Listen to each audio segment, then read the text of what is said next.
hearts are in Ukraine. The whole world's hearts are in Ukraine. And we can hear the songs of Ukrainian Jewry ringing in our ears.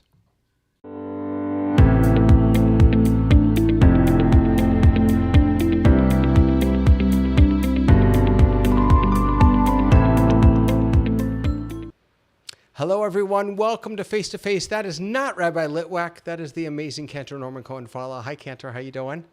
Hello, how are you doing? I'm doing wonderfully. Before we say anything else, will you sing a nigun for us? Okay, my pleasure. Yai lai lai lai ya la lai da da da. Yai lai lai lai lai lai lai ya da dai dai dai. Yai dai dai dai. Yai da dai da dai. Yai dai da dai dai da dai. Yai da dai dai dai dai. Ya da dai ya da dai ya da dai dai. Ya da dai dai dai dai dai dai. Ya da dai dai dai dai. Ya da dai dai dai dai dai dai. Ya da dai ya da dai ya da dai dai. Ya da dai dai da da dai dai dai.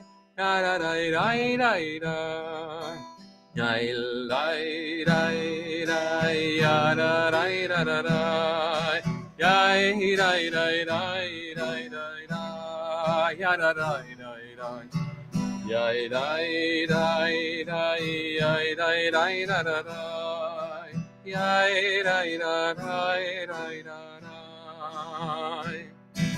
Yai da dai dai dai dai. Ya da dai ya da dai ya da dai dai. Ya da dai dai da da dai dai dai. Ya da dai dai dai dai. Ya da dai dai da da dai dai dai.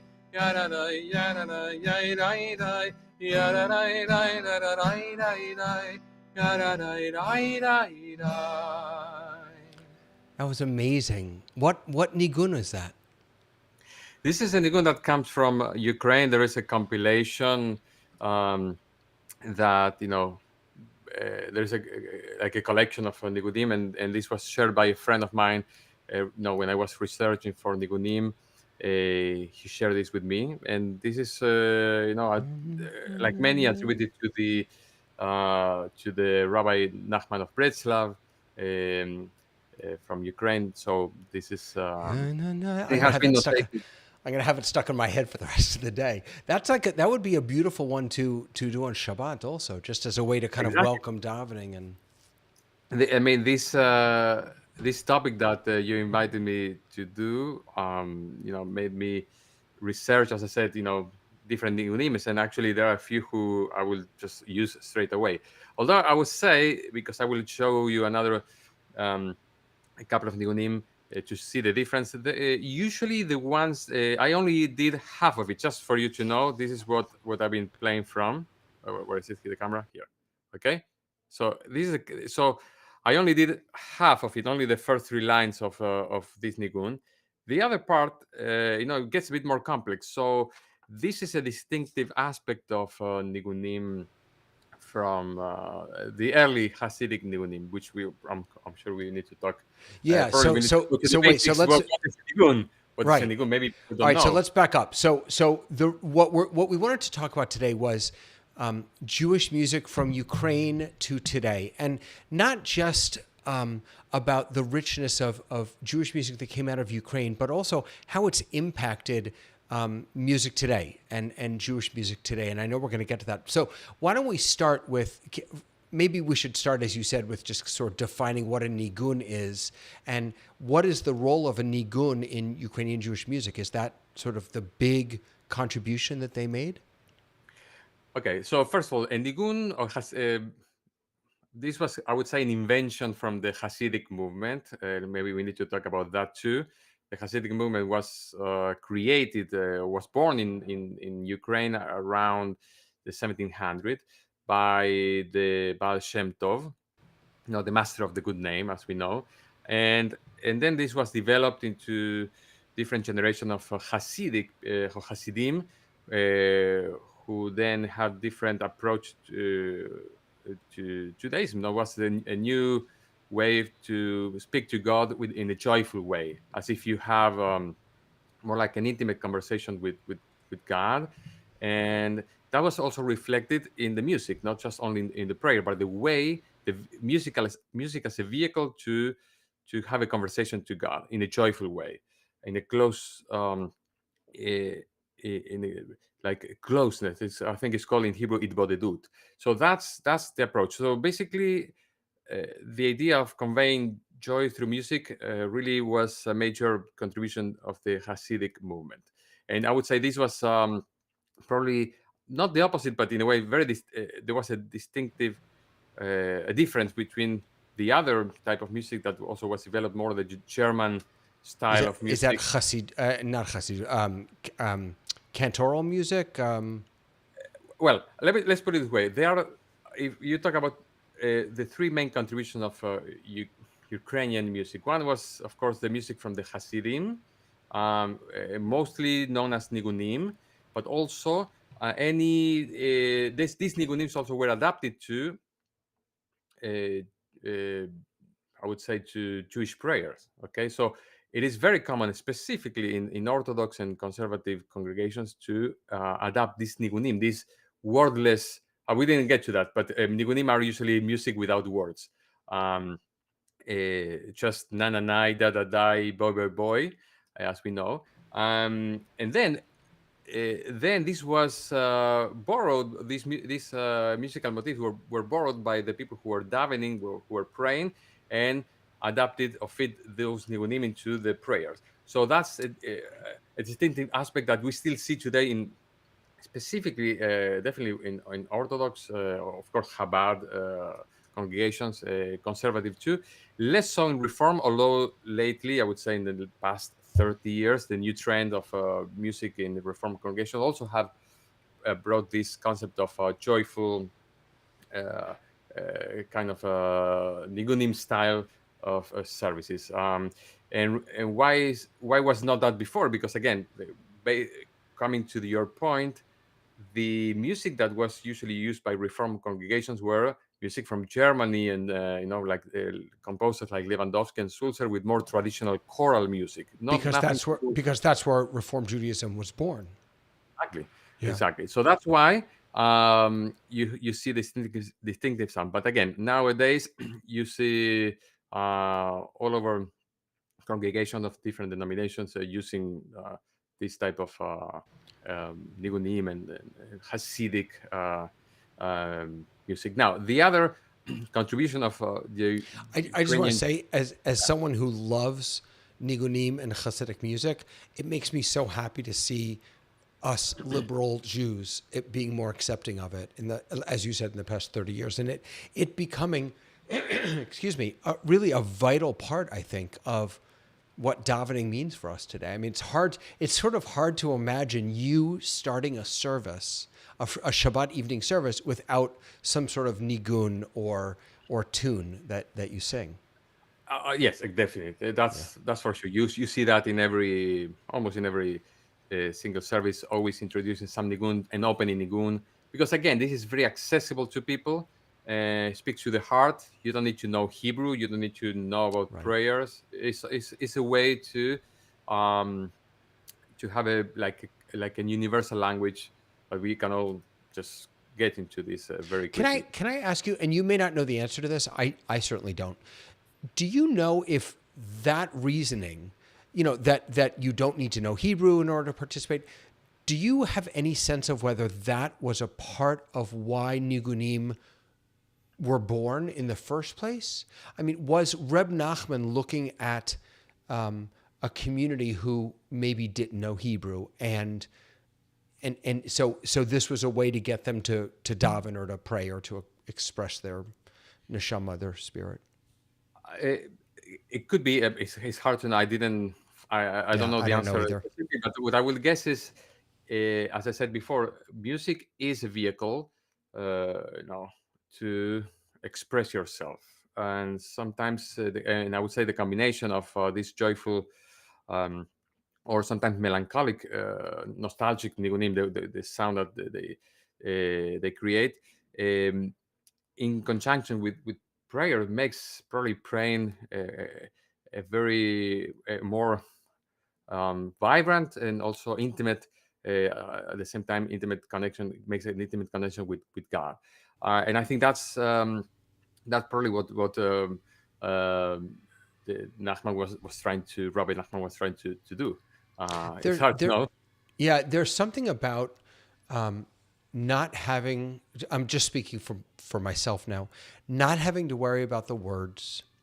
Not, did I get the words right? Am I pronouncing it correctly? But a nigun just allows me to get lost in the moment, and it's in such a beautiful, powerful way. It's I don't know. I shuckle when I think even of nigunim, because it's like it's transportive, right? It transports you. Yes, and I think there is a connection, I would say, with what even the Buddhism do with the mantras, and there is a Yeah. way of deep meditation and deep abstraction from the world when you really absorb these nigunim. And actually, there are. We can talk later, but there is one of the masters now, contemporary master of nigunim, Joey Weisenberg, who we discussed the other day, that he could do a same nigun, same tune for maybe 8 to 10 minutes without blinking, and then go into different phases of ecstasies, and then just quiet, and then again moments of exaltation and repetition. In one of his books, how to build singing communities, or building singing communities, it talks about that. The repetition of this nigunim makes people really get into this, by osmosis. I would say even that's for sure. Yeah. Yeah, we'll definitely talk about this a little. But This I want to go because I want to make sure that Yeah. we, at least I present the three aspects that also music Yeah, from no, absolutely. Ukraine. But we will come back to Joey, because he really is a master. Yes, So and yeah, actually I so want to share some so let's talk about the three aspects. Go ahead. So one is definitely the Hasidic music, mainly from nigunim, adapted to Jewish prayer. And examples of that could be even people like Karl Bach, who was a contemporary composer, who did songs like V'ha'ereneinu, V'ha'ereneinu v'toratecha, dai, dai, da, dai, da, dai, da, dai, dai, da, dai, da, da, comes from really nigunim, and then you fit the words, or other like Ismehu Hashamayim, that kind of Hasidic sound. So that's one contribution. The other one is purely instrumental, like klezmer music, also comes from that area. Klezmer music is another contribution from the Ukrainian music, or Russian music. And then, of course, there was synagogue music. There were great composers of synagogue music, which is not the topic here, but still, there were great composers and great cantors from born in UK, like Yosele Rosenblatt or Gershon Sirota.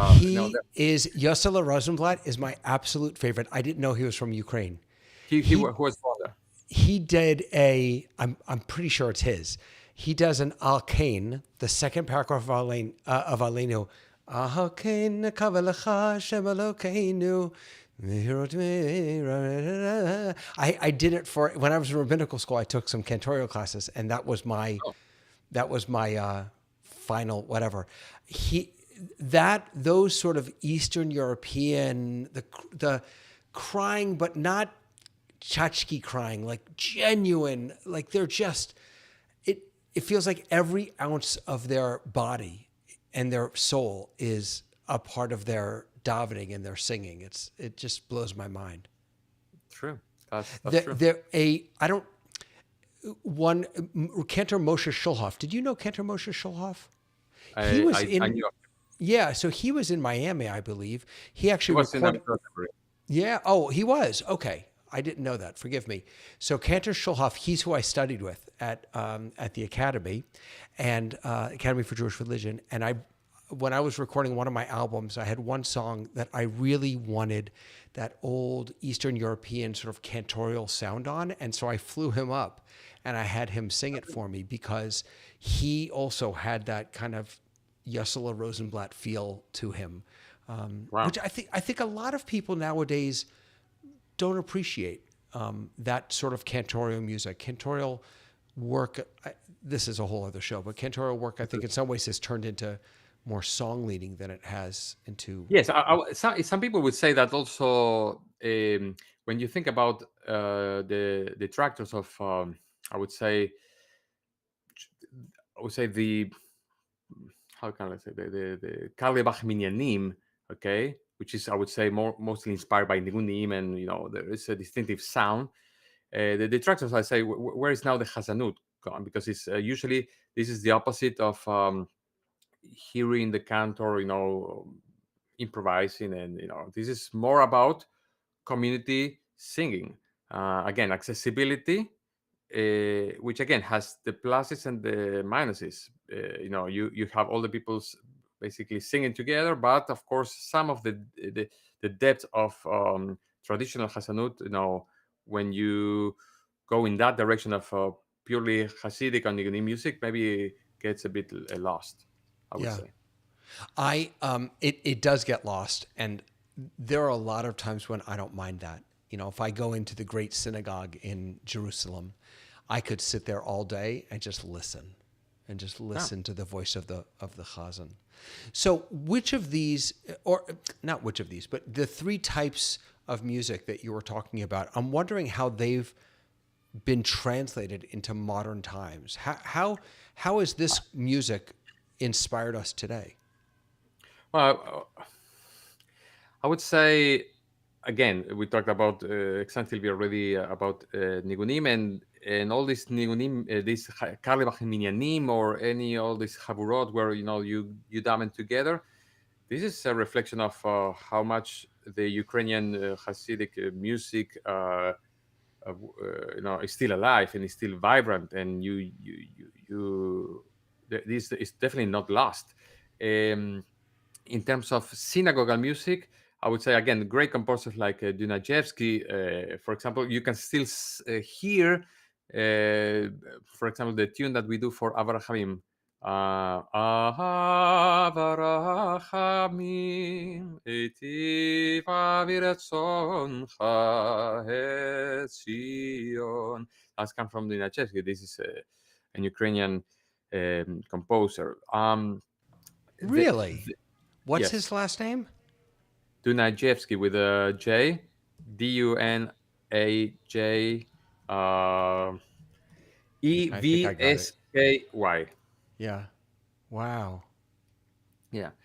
For example, another thing that we didn't talk is also that, for example, specifically the city of Odessa was also a major cultural center of Jewish life until, I would say, until the Bolshevik Revolution in 1917, and it was a center of for the Yiddish theater that then was once the happened the decline because of the revolution. It moved basically to New York and to America. But before that, prior to that, Odessa was a center of Yiddish theater that continued the tradition in America, and there is definitely a revival of that at this time. So that's also something to be pointed out. And so let's jump back to Joey and I'll just give a little bit of context here. So Joey Weisenberg is a teacher, a musician. He works with Hadar, which is a Jewish educational organization based out of New York. They now have offices they just opened in Boston. I think they have an office in Israel. I'm pretty sure they do. And as a part of Hadar, he has the Rising Song Institute. So this is the Rising Song Institute, and he teaches classes. They produce albums. It's really sort of amazing the work that they do. This over here is Joey. along with some of the other participants, Deborah Sachs-Mintz, Rabbi Yosef Goldman, Rebecca Goldsmith, just amazing, amazing musicians. Yeah. Have you worked with? And the recording that they made. If you ever Yes. go to any of the Hadar and Joey Wassenberg and the Hadar Ensemble recordings, it's just beautiful, beautiful music. Uh, I think we remember we once did um, like a special Shabbat on a Friday, and we sang some one of his Yeah. Chadodis verses. I remember. Yeah. Yeah. He. I met him for the first time at. I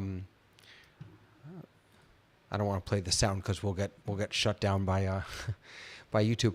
I met him for the first time at Camp Ramah in Georgia. He was the musician in residence, and I'll never forget. His style was he was all about circles. We have to sit when we daven, when we sing, we have to sit in concentric circles so that we can all see one another. And as you said before, one of the things that was magical to me is the way he mixed the music or the nigun with silence.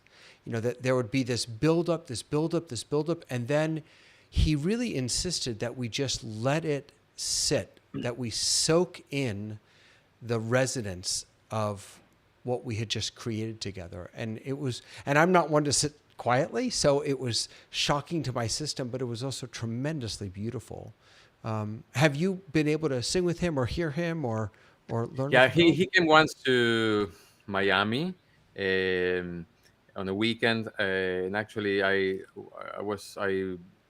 think what I did is I led services here. Then I rushed into the other synagogue because he was doing like a workshop um, after services, and then I went to Temple Israel downtown, and he would stay there until 10:30 at least. I remember I had to leave, and that was amazing. The way he conducted this workshop, the way he just built the energy through song, and again he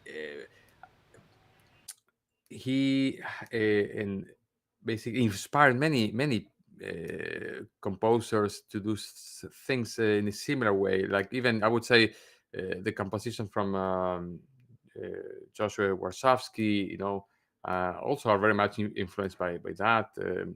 Um, it's about building like a communal choir with an instant choir, and I think that's an amazing thing. I want to sing maybe if I may one of his nigunim that actually people here at Temple Sinai should recognize very easily because I do it very Yes, very. please, please, please. This is called the Nigun Bina, and it comes from, again, written by Joey Wassenberg. Yay la la la la la la. Yay la la la la la la la. Yay la la la la la la. Yay la la la la yay la. Yay la la la la la la. Yay la la la la la la. Yay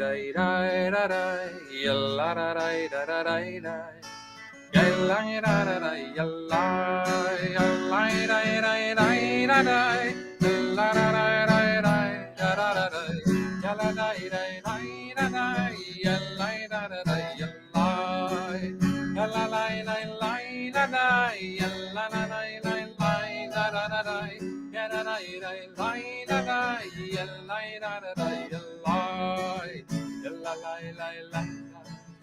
Yalla da da da da yalla da da da yalla yalla la la la da yalla la la la da da da da yalla da da da yalla da da da yalla yalla la la la yalla da da da da yalla da da da da yalla da da da yalla yalla da da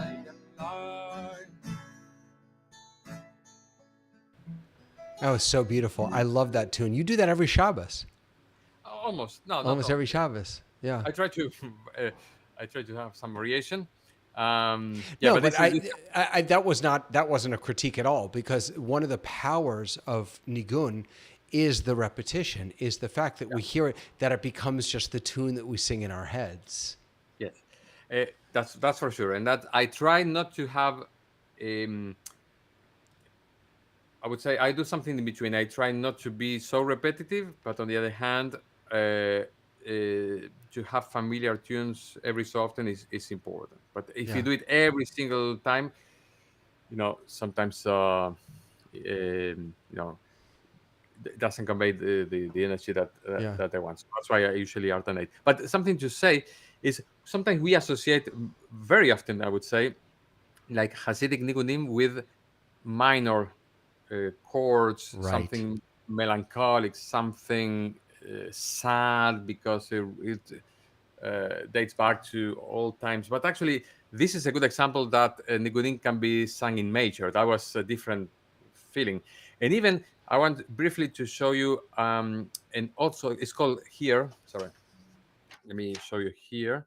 This is called the early Hasidic nigun. Okay, I put here in major. Okay, so where is it? Here, in major. So this is actually attributed again to Rabbi Nachman of Breslov, and I think this was notated according to the sources in Jerusalem in 1927. Because again, the Institute of Renanot, which is an institute that research music from different communities, um, gather a lot of the oral tradition. People who kind of knew things from the parents who got it from the grandparents. So, and they try to collect this in sometimes audiovisual material, and then definitely then they notated um, this type of nigunim. This is also in major, and again, I'm not going to do the entire thing because what I said before, and then I realized that was not the time to say that, is early nigunim tend to be more complex, has more parts in it. Okay, maybe usually more than nigunim may have an A part and a B part, and you alternate A B A B. Now, these early Hasidic nigunim usually have maybe 3 or 4 parts, so it gets a bit cumbersome sometimes. But I'm going to do just the beginning of it. It goes like this, and I'm going to do it in the original key, although this is a bit high the way it's notated, but I think it's fine. Boy, boy, boy, boy, boy, bye, bye, bye, bye, bye, bye, bye, bye, bye, bye, bye, bye, bye, bye, bye, bye, bye, bye, bye. Bye, bye, bye, bye, bye, bye, bye, bye, para, bye, bye, bye, bye, bye, bye, bye, bye. Bye bye bye bye bye bye. Bye die die die die. Bye bye bye bye bye. Die die die die die die die. Bye bye bye bye bye. Die die die die die die die die da da da da die. Bye da die die die die. Bye bye bye bye bye. That's beautiful. Who is that by again? Do we know? This is attributed to Rabbi Nachman of Breslov, Ah, Reb Nachman. and Okay. it says sung by Mr. Joseph Sternberg in New York as he heard it in the Ukraine. Wow. I have to say, Cantor, that I didn't know that the tune, not Eitz Chaim He. What was it before that you said was Avarachamim. Avarachamim? I had no idea that that was an Eastern European tune, and there's something so powerful to me as I prepare for Shabbat, thinking that, or knowing that, when I'm singing these tunes, I'm connecting myself to Jewish roots in Ukraine and in Eastern Europe. There's something so powerful and beautiful about that. It is, and I would say, and I would admit that, for example, my first years as cantor, I didn't pay attention to composers. It was a way of, okay, we sing tunes. Maybe I learn things from either by memory, even if I have the music.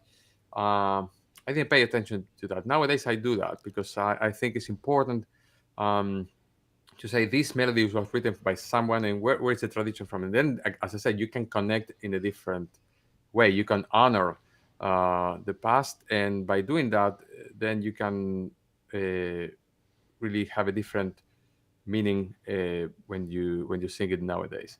So that's the thing. And also, there was and I'm saying that because nothing to do with this topic, but in a way, honoring composers and traditions is important. For example, in Argentina, where, my first connection with Jewish music was definitely there where I was born, and most of the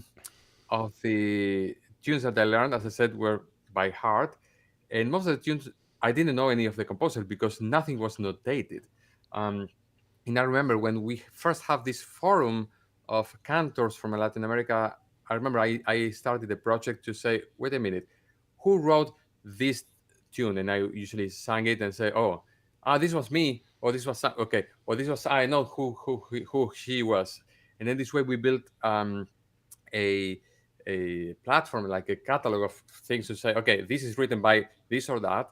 And eventually that was a project that my friend um, was the trigger for my friend Ari Litvak and Cantor Litvak and Bogomolny to do a compilation of all the music from Latin America called Ruach Hadorom. Like, so what I'm saying is it is important to know where the music comes from, because eventually, this generation will be gone, and then what? We don't know. Right. And especially not important, but especially meaningful to know where the music comes from now. When, as I said at the start, at the top, that Ukraine is in our hearts, and our Jewish roots there are very much present for us. And so this is lovely. We got to wrap up. Do you have one more nigun, or maybe we could Yes, do I want to actually do a nigun that I learned when I was in Argentina. I tried to find where it was. I asked in the forum. Nobody knows. Okay. But this is the typical nigun that we sing in Argentina. Yai lai dai dai dai da da dai dai ya da dai. Yai dai dai dai. Yai dai dai dai. Yai da da dai dai ya da dai. Yai dai dai ya da da da dai dai. Yai dai dai dai dai ya da dai. Yai dai da da da da dai dai. Yai dee dee dai dai ya da dai. Yai dai ya da da da dai dai dai dai dai da da dai dai ya da dai. Yai lai dai dai. Yai lai dai dai dai da da dai dai ya da dai. Yai dai ya da da da dai dai. Yai dee dee dai dai ya da dai. Yai da da da da da lie die. Yai di da da ya da da. Yai da ya da da da da. Beautiful. Nothing else needs to be said. Nothing else needs to be said. Friends, come sing with us on Shabbos. Wherever you go on Shabbos, sing nigunim. This Friday night and Saturday, just like every Shabbat, we're here in our sanctuary. And actually, this Friday night and Saturday, I'm going to introduce some of these nigunim as well during the service. Love it. Love it. We hope to see all of you there. Thank you, Cantor. Bye, everyone.